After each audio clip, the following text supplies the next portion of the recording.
Welcome to the Bookworm Duo, where we explore a variety of books. Let's get started. Welcome back, everyone, to the Deep Dive. Today, we are really diving deep, plunging headfirst into S.A. MacLean's upcoming adult fantasy romance, Voidwalker. It's set to hit shelves in August 2025, and wow, there's a lot here. There really is. It's definitely adult fantasy romance, but the author's dedication kind of gives you a hint there's more going on. It's dedicated to everyone still learning how to forgive yourself. Which is beautiful. Right, but then immediately followed by, or maybe you're just here for the teeth. That's cool too. It's got this brilliant mix of like real emotional depth and then just visceral stuff. And speaking of visceral, the author's note is upfront. Explicit content, graphic violence. And the fact that the Daeyari, this immortal, non-human race, are obligate carnivores. And yeah, they eat humans, so, be prepared. It's not holding back. Definitely not. So our mission today is to walk through Voidwalker chronologically. We want to unpack this fascinating story, event by event, really pull out the key insights into the world, the characters, everything that makes it tick. Okay, so first, the world itself. MacLean gives us this plane verse. Think of it like interconnected realities. These big season-locked planes, winter, spring, summer, autumn. We get to buy bridges, right? Exactly, bridges. And then there are these smaller fragments, kind of like broken pieces of reality called shards. Which sounds inherently unstable. It is, and living in this kind of fractured cosmos, well, it shapes everything, especially when you add the Daeyari into the mix. They're from the Twilight Plane, immortal, carnivorous, and they need human sacrifices. Which leads to the pact. Coexistence, basically, in exchange for offerings. Grim stuff. Super grim, and the book throws you right into it. The opening is essentially a prologue showing a ritual sacrifice, a young woman giving to Lord Antal, one of the main Daeyaris we follow. And the description is chilling. Like the preparation is almost serene. A bath, clean robes, making her immaculate. Clean, appetizing. Yeah, appetizing. It's meant to seem kind, but it just makes the horror stand out more. She's even practiced her lines, trying to convey honor, but she's trembling. They give her this numbing tea, Twilight Sorrel. But the ending, it's just brutal. Antal never asked her name. Maybe it was easier that way. And then his teeth ripped her open. Bam! Instant understanding of what the Daeyari are, what this pact really means. It completely sets the stakes. Okay, so after that shock, we meet our protagonist, Fionamara Kolbeck. She's a Voidwalker. Right. She can navigate the spaces between the realities, the curtains, and she's got this amazing rainbow hair, which, fits her personality. A bit wild. We jump right into the action with her. In media res, she's on the autumn plane doing a smuggling job. Transporting these energy capsules for some client named Cardigan, but turns out they're not just cargo. They're volatile eggs, basically bombs. Exactly. And things go sideways fast. Trade wardens, think interplanar cops burst in. They recognize Fi by her hair, list off this huge rap sheet. Tax evasion, illegal entry, hazardous substances, even harassment of livestock. Yeah, that was kind of funny. But it shows she's got a reputation. She has to make a quick escape. Uses her energy sword, causes an explosion. And ducks through a curtain into the void with her void horse, Azene. It's a really dynamic intro to her skills and the constant danger she's in. And then we see the other side of her life. She makes a quick stop in her home village, Niskia, on the Winter Plain. She very skillfully pilfers some soup from a tavern. But leaves payment. Exactly. From Kashfi's tavern. And here we meet her brother, Bodin. He's the mayor of Niskia. He's kind of her anchor. And their interaction tells you so much. Fi's just like, oh yeah, the cargo, it's a bomb. And Bodin is just pure worry. Totally. You see her recklessness and his concern. Then she's off again, heading to Thomasqueld, the capital, Antal's territory, to deliver these non-bombs, or, well, maybe bombs still. Right. So she gets to Thomasqueld. Big city, technological, built on Daeyari power conduits. She meets her new clients, Milana and Eric. Who immediately changed the plan. No simple delivery. Now they want her to do something really dangerous. Cut a new curtain inside the Capitol building. To steal an art piece, supposedly. Right. Which is like peak Voidwalker difficulty, right? Cutting new paths. Extremely difficult. And then things get even more complicated. Because Astrid shows up. Okay, tell us about Astrid. Astrid. She's a Vabrid, so a Daeyari human hybrid. Short antlers, shaved black hair, ruby red eyes, very striking. But crucially, she's Fi's old friend. Maybe more than a friend. Oh. Yeah, there's history there. Years ago, Astrid became an arbiter, like high-ranking official for Vern, who is Lord Antal's rival, This decision is why Fi left home in the first place. So massive baggage. Huge. Astrid visits Fi's hotel room. It's super tense. There's this bruising kiss, a bite to the lip. It's clear nothing is resolved between them. It adds this whole layer of personal drama to the mission. Wow. Okay, so Fi goes ahead with the mission. She infiltrates the capital, cuts the curtain. She gets led into a chamber for the art heist. But surprise, Lord Antal himself is there, and he reveals Milana and Eric aren't Fi's clients. They're his attendants. Or they were. They're actually working for Vern. A setup. A total setup. And then boom, explosions rock the building, windows shatter, ceilings collapse. Fi realizes the horrible truth. She wasn't there to steal art. She was used to plant a bomb. Oh my God. Right in the middle of the chaos, she comes face to face with Vern's beast, this huge skeletal panther creature with antlers, and then she gets knocked out cold. Talk about things going from bad to worse. She wakes up, and it's her nightmare scenario again. Exactly. She's being prepped for sacrifice. Again, Milana and Eric are giving her the Twilight Sorrel tea, dragging her off to Vern's shrine in the forest. No. But then, twist, Lord Antal appears, not as a captor this time. He's there to save her. He intervenes, calls out Milana and Eric for their treachery, reveals they're allied with Vern. An unlikely rescue. So he gets her out of there. Teleports her away to his home, which is this stark cave. And Fi, being Fi, immediately starts pushing his buttons, testing boundaries. Of course she does. But we learn more about Antal here. He doesn't just eat people constantly. And the big reveal, he's also a Voidwalker. Whoa. Okay, that's huge. It is. It means he can understand her in a way maybe no one else can. He tells her, look, you played a role in destroying the capital. You owe me a debt. Help me fix this, and I'll keep you safe from Vern. It's the start of this very strange alliance. And it gets stranger, right? He reveals a massive Daeyari secret. About the beasts. When a Daeyari is killed, their energy doesn't just vanish. It lingers in the void, and eventually it comes back. As a beast.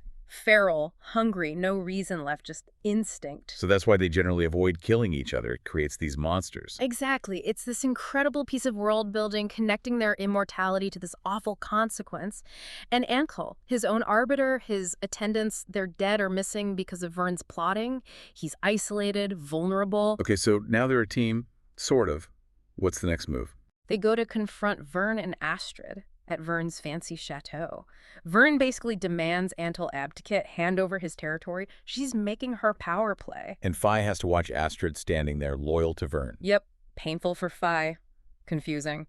During this tense standoff, Antal suddenly realizes Vern's pulled another move. She sent her beast, Navek, after Niskia, Fi's home village. Oh, no. So rescue mission again.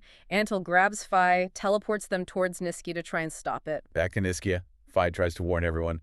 Bowden, Kashfi. And Kashfi, the tavern owner whose sister Emira was sacrificed years ago, she is not happy to see Antal. She's furious, suspicious, plus she has this silver sickness and energy illness that makes her extra sensitive and distrustful of Daeyari power. Understandable, really. Completely. This leads to this amazing scene. Antal goes before the Niskia Council, and he just lays it all out. He admits Daeyari have held back human technology for centuries. Why? To keep us afraid of you, he says. And also, crucially, because you learned how to kill us. It's this brutal honesty, no excuses. Wow, that must have shocked them. Big time. But then he makes this revolutionary promise. If Niskia helps him fight Vern, helps him reclaim his position, he vows he will never take a living sacrifice again. A complete break from the pact. Total paradigm shift. Yeah. And it works. The council agrees to help him. It feels like maybe, just maybe, things could actually change. So they start preparing. Training. Yeah. Antal spends the next week helping Niskia fix their energy conduits, training the villagers to fight. And all this time, the connection between him and Fi is, well, it's deepening. How so? There's this moment, this duel of proximity where she basically dares him, bite me, and it leads to this incredibly charged but somehow chaste moment. Just the feeling of his breath on her neck. Intense. And she realizes she likes it. It's this confusing mix of danger and attraction, predator and prey lines blurring like crazy. You need to go further. Oh, yeah. It builds to their first real passionate kiss, and Fi thinks he tasted like the void, which is such a weirdly perfect description, right? Connects to his power, his otherness, but it's intimate. That romantic tension is definitely simmering under all the rebellion planning. Absolutely. Next up, they need weapons. They plan this heist, intercepting a transplane train to steal conductive metal. A train heist. Okay. Yeah. During the planning, Antal drops another bombshell about himself. He was born, like, humans are, not just, manifested energy like the myths say. Interesting. Peeling back the layers. And he starts calling his phone a device. Small thing, but it shows him kind of adapting. Anyway, they pull off the heist, teleporting this huge metal coil off the speeding train. Very cinematic. But things are never simple with Fi, are they? Nope. Astrid is on the train. She tries again to get Fi to come back to Vern's side. And Fi has to choose. She chooses Antal, chooses the rebellion, teleports away with him, leaving Astrid shouting her name. It feels like a real point of no return for Fi. So they have the medal, they have the alliance. What happens next? Well, there's a bit of downtime, oddly enough. A drunken evening with Bodin and Kashfi. Fi gets wasted, but Antal stays sober, and he opens up About what? about his past. He reveals he had a human friend once, named Razik, and Antal's own father killed Razik because they had grown too close. Oh, wow. That explains so much about Antal. His empathy, his vow. Exactly. It wasn't just an abstract principle. It comes from this deep personal loss, this experience with Daeyari prejudice, even against their own kind connecting with humans. It makes his motivations so much clearer. And how does Fi react to all this? The morning after, she's hungover, naturally, and Antal gently uses his energy to soothe her headache. It's another one of those moments that blurs the lines.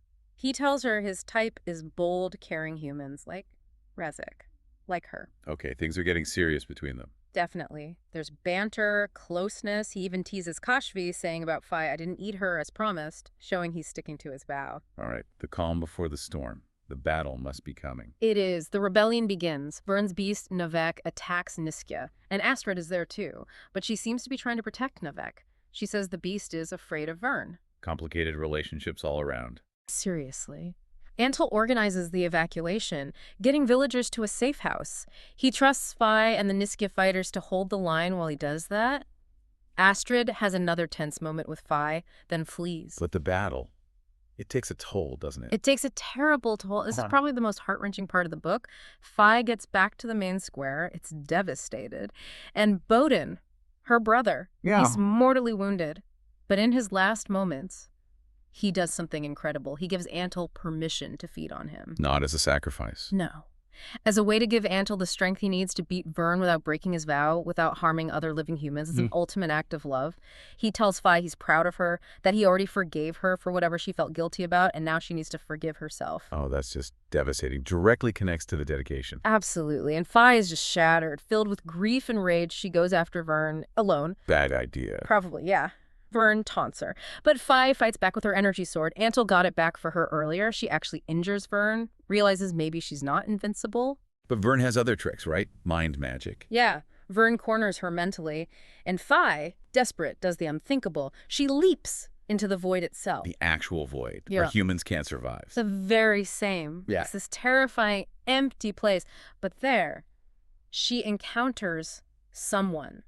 Or something. Veshri, the ancient first Daeyari. Looks like a hallucination, carnelian eyes, clothes made of void stuff, and Veshri just asks her, where do you want to be? What does she say? She just wants to be home, safe, with Antal, and Veshri sends her there. Wow, so she survives the void. She does. She wakes up injured, back with Antal, who is furious, but mostly terrified he lost her. He confesses how much she means to him, that she's an escape for him, and Fi finally grieves for Bodin, letting Antal comfort her. Their bond is, forged in fire and void now. So, they survived. They're together, ready for the final showdown. Ready as they'll ever be. But they return to Vern's cave, this time with Kashfi and the remaining Niskya fighters. It's a big confrontation. And Astrid? Is she there? She is. And during the fight, she makes a choice. She subtly helps Fi, gives her a hidden energy dagger. A small act, but significant. And Fi uses the void again. She does. Cornered, she leaps back in and calls out for Veshri, and Veshri appears again.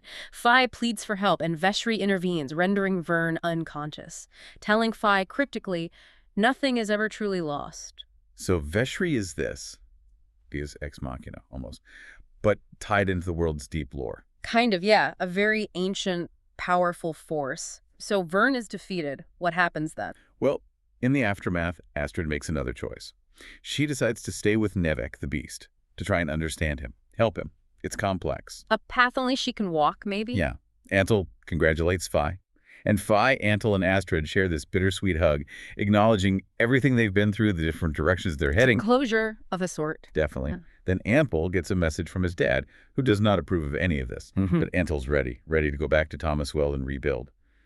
And he asks Sai to come with him. And does she, after everything? She does, but on her terms. She tells him she'll be a thorn in his side, making sure he governs fairly, keeps his promises, protects Niskia. Huh. That sounds like Fi. Totally. And Antal accepts. He tells her he doesn't want to tame her. He desired her because of who she is. It's a great moment, affirming her strength. So, a new beginning in Thomasqueld. Seems like it. We get this final glimpse of the city starting to change. Antal walking the streets, interacting normally with a human child. A sign of the new era he wants to build. And Fi sees the city differently now, too. Not just danger, but possibility, a potential home. Which brings us right back around to that dedication, doesn't it? For everyone still learning how to forgive yourself, Fi's journey is brutal, full of loss and impossible choices. But through it all, she finds a way to start healing, to forgive herself, partly thanks to Bodin's sacrifice, partly through her connection with Antal, and partly just through surviving and choosing her path. She really does learn to live beyond fear, or at least live with it in a new way. It definitely leaves you thinking about those lines: predator, partner, sacrifice, forgiveness, and where you find your own peace in a complicated world. Thanks for joining us. Subscribe for more bookish adventures and hit that like button if you enjoyed the ride. Don't forget to share the knowledge, spread the word.